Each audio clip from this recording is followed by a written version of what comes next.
Halo guys, balik lagi di vlog gua. Gimana kabar lu semua?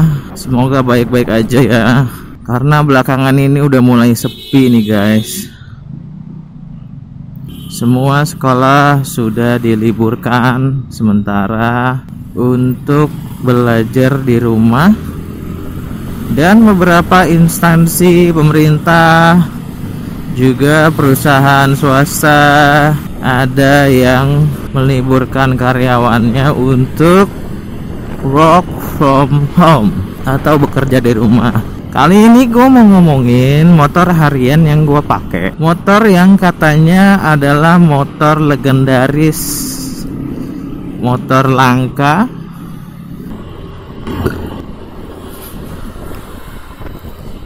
yang kabarnya saat ini untuk harga motor second di pasarannya itu gelap.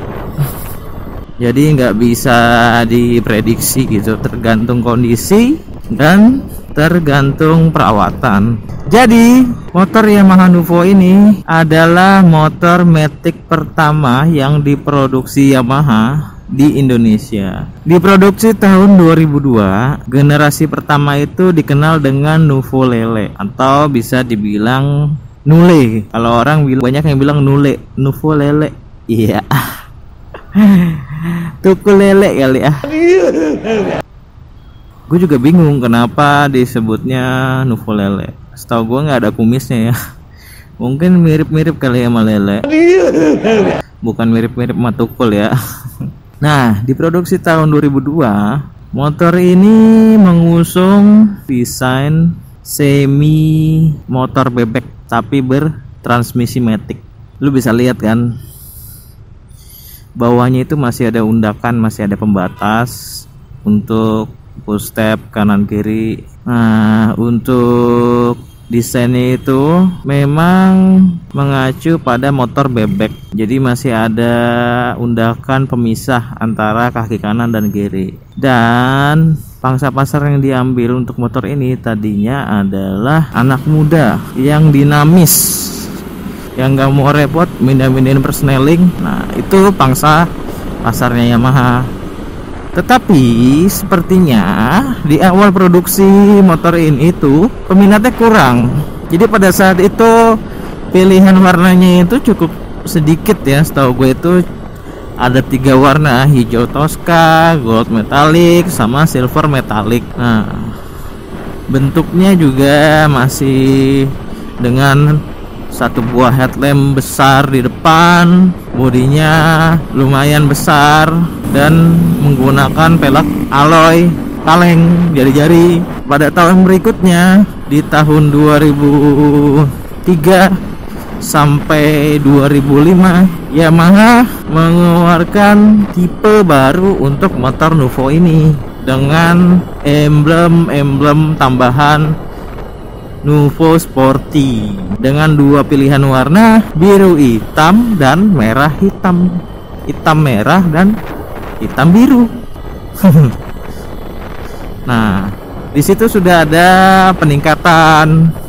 Yang tadinya pakai pelek jari-jari, pelek kaleng, itu sudah menggunakan pelek racing palang 5 kalau nggak salah. Nah, 2003 sampai 2005 itu ternyata antusias dari anak-anak muda kita itu juga nggak jauh, nggak berbeda signifikan. Jadi motor ini itu masih kurang peminat karena dulu itu idealis ya, gimana ya, bukan idealis sih, mungkin maksud gue itu anak muda dulu itu maupun orang tua menganggap motor ini gimana ya gue ngomongnya, jadi itu motor yang nggak ada tenaganya gitu, motor banci lah, semacam itulah. Dan dulu juga masih gengsi untuk menggunakan motor matic gitu. Jadi dulu itu pemikirannya motor matic itu ya buat kaum hawa, buat perempuan gitu, bukan buat laki-laki gitu. Dan waktu itu juga masih banyak yang ragu dengan tenaga dan ekspektasinya itu dengan motor matic ini kurang gitu loh. tidak seperti ekspektasi orang ke motor bebek. Ya motor bebek lah jatuhnya. Motor bebek itu dulu itu motor paling digandrungi gitu kan. Mio itu belum lahir pada saat itu, jadi orang itu idealis. Motor apaan sih, motor bebek tapi kok nggak punya gigi gitu. Motor apa sih ini, motor cewek kali. Ada yang pemikiran seperti itu, ada banyak. Makanya motor ini juga nggak begitu laku kan, dan produksinya juga nggak terlalu lama gitu. Nah, karena pemikirannya dulu masih mengacu pada motor bebek, maka Nuvo Z ini dipercantik, dikeluarkanlah faceliftnya kan, dengan nama Nuvo Z. Ya perbedaannya cukup signifikan sih, dengan bentuk headlamp split, nggak satu headlamp aja ya di depan. Jadi ada, dia itu bermata dua, terus lampu belakangnya runcing, bodinya lebih dinamis, nggak sebulet-bulet tipe yang lama.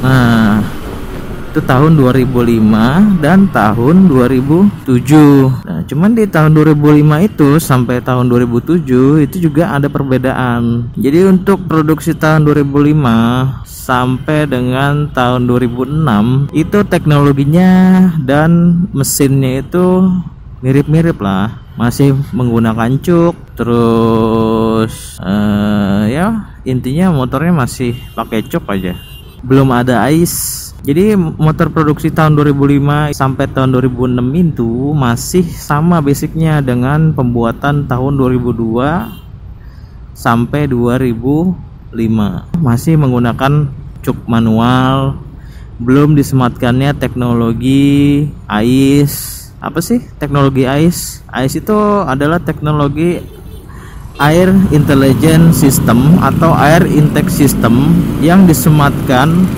di motor Nuvo Z pada keluaran tahun 2007, dan beberapa juga ada di tahun 2006. Jadi dengan disematkannya Air Intelligence System ini atau Air Intake System ini, pembuangannya lebih friendly, pembuangan gas buangnya lebih bersahabat, dan tenaganya lebih maksimal. Karena adanya pembaruan mesin itu, tenaga yang disalurkan lebih maksimal. Dan saat ini motornya juga nggak ada cok, tuh kosong, coknya otomatis. Jadi saat mesin itu baru nyala, jadi gue nggak muter-muter cok di sini. Jadi pada saat motor itu baru dinyalakan, cok otomatisnya itu bekerja dengan memperbanyak bahan bakar dan mensuplai karburator supaya motor lebih mudah untuk dinyalakan. Dia bentuknya seperti solenoid gitu.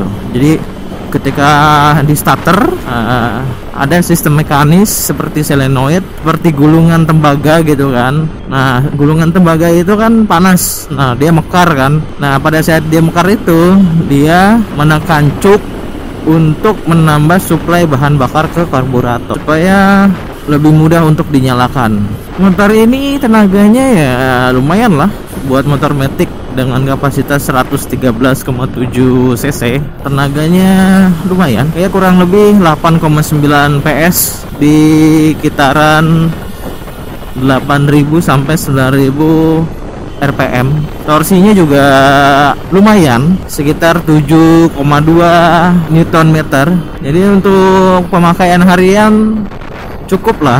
Dan untuk konsumsi bahan bakar termasuk irit ya untuk mesin dengan karburator. Terus untuk mesin Nuvo Z ini itu masih oke, nggak ada masalah. Jadi motor ini masih cukup handal digunakan. Motor yang gue pakai ini Nuvo Z tahun 2007 sampai 2020 ini, alhamdulillah masih dalam keadaan sehat walafiat, nggak ada masalah. Oh ya, mesinnya masih SHC ya. Jadi pada tahun itu jangan terlalu berharap banyak gitu. Belum ada DHC, masih nggak ada pendingin cairan. Dia mengandalkan casing di blok mesinnya untuk mengalirkan udara dari depan ke mesin. Motor dengan ber-cc 113,7 ini ya nggak perlu juga sih menggunakan radiator karena mesinnya juga kecil kan.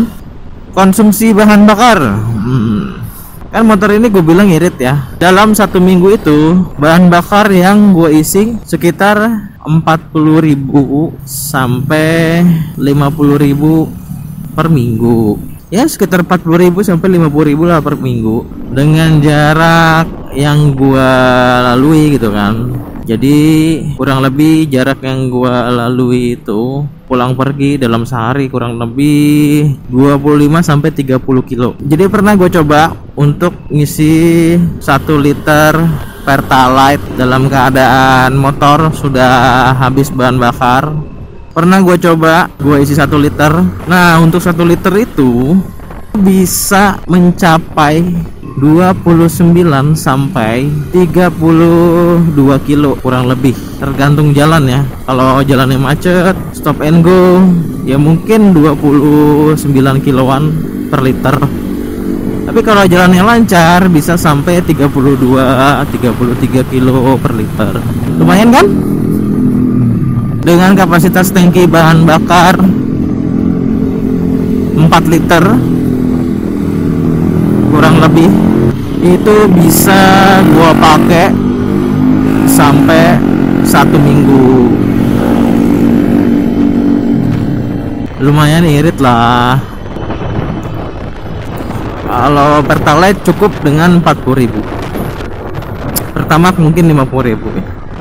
Jadi dari tahun 2007 sampai tahun 2020 kurang lebih 13 tahun gue nggak ada modif macam-macam sih. Jadi gue menambahkan part yang gue pikir lebih mengarah ke fungsionalitas, yaitu hanya lampunya aja yang gue ganti guys.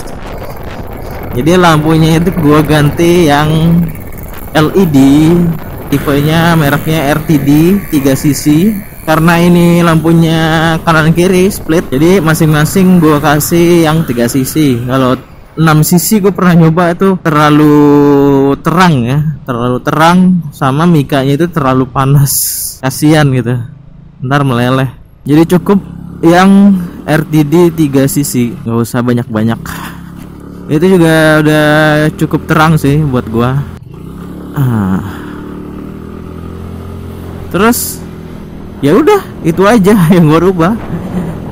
Masih standar, shock masih standar, karburator masih standar, terus bloknya juga masih standar. Alhamdulillah sih selama 13 tahun ini tuh belum ada overhaul di motor gua. Terus apa lagi ya, udah sih itu aja. Knalpot juga masih standar. Segitu aja sih ya vlog dari gua. Jumpa lagi di vlog berikutnya. Bye bye.